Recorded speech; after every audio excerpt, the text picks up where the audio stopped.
Kalau lihat prestasi timnas Indonesia, media Malaysia sadar sudah tidak zaman timnas isinya pemain lokal. Indonesia lolos round 4 kualifikasi Piala Dunia 2026, bikin iri negara tetangga Harimau Malaya.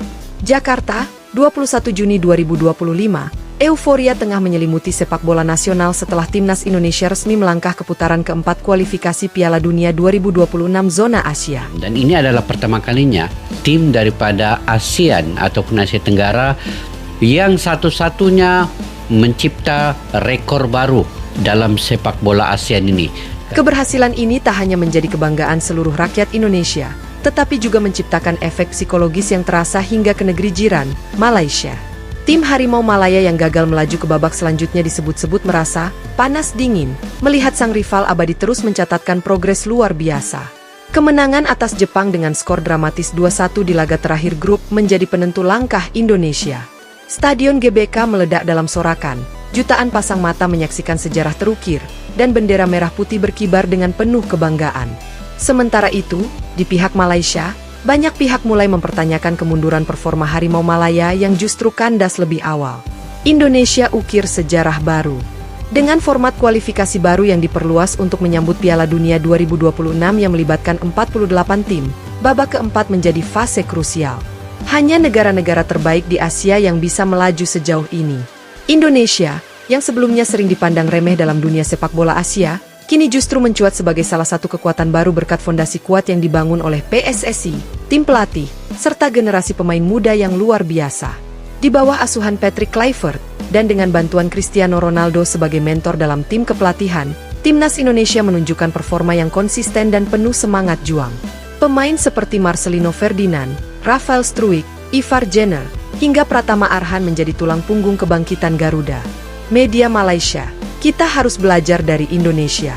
Media-media Malaysia menyoroti keberhasilan Indonesia dengan nada penuh kekaguman sekaligus kecemasan.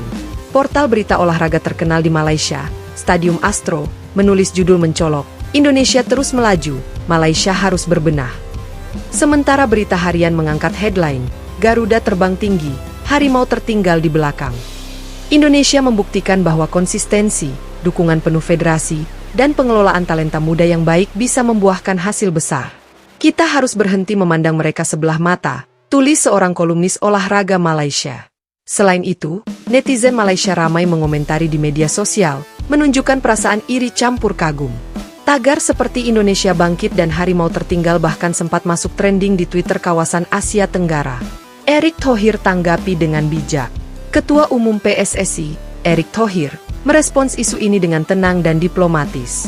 Ia menyebut bahwa Indonesia tidak sedang membandingkan diri dengan negara manapun, melainkan fokus membangun sepak bola nasional dengan serius. Kami menghormati semua negara tetangga, termasuk Malaysia. Rivalitas itu hal biasa, tapi yang lebih penting adalah membangun masa depan sepak bola yang sehat. Kami senang atas pencapaian ini, tapi perjalanan masih panjang, ujar Erick saat diwawancarai. Harimau Malaya dianggap gagal konsisten. Malaysia sendiri mengalami musim kualifikasi yang mengecewakan. Meskipun sempat mencuri poin di awal, skuad Harimau Malaya terlihat kehabisan bensin di akhir fase grup. Permainan yang tidak konsisten, minimnya regenerasi, serta masalah internal federasi disebut menjadi penyebab utama kegagalan. Pelatih mereka, Kim Pan-gon, bahkan mulai disorot dan diminta untuk bertanggung jawab. Supporter Malaysia merasa kecewa karena dalam beberapa tahun terakhir, Malaysia hanya stagnan sementara Indonesia justru melonjak drastis. Pemain Indonesia jadi sorotan regional. Pemain-pemain timnas Indonesia kini menjadi pusat perhatian media dan pencari bakat dari negara lain. Banyak pengamat menyebut skuad Garuda adalah tim masa depan Asia Tenggara. Marcelino Ferdinand disebut-sebut mulai diincar klub-klub Eropa Timur, sementara Rafael Struijk dilirik oleh tim-tim Eredivisie Belanda. Performa mereka yang stabil, kerja sama tim yang baik, serta semangat nasionalisme yang tinggi menjadi nilai tambah yang sangat dihargai dalam sepak bola modern. Supporter Garuda nyindir Malaysia. Di kalangan supporter, rivalitas Indonesia-Malaysia memang selalu memanas.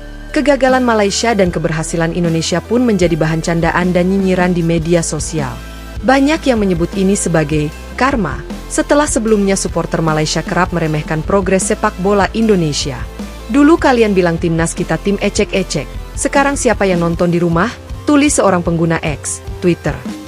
Namun, tak Tak sedikit juga yang menyerukan agar rivalitas tidak menjurus pada kebencian, dan justru mendorong kedua negara untuk terus maju bersama sebagai kekuatan ASEAN.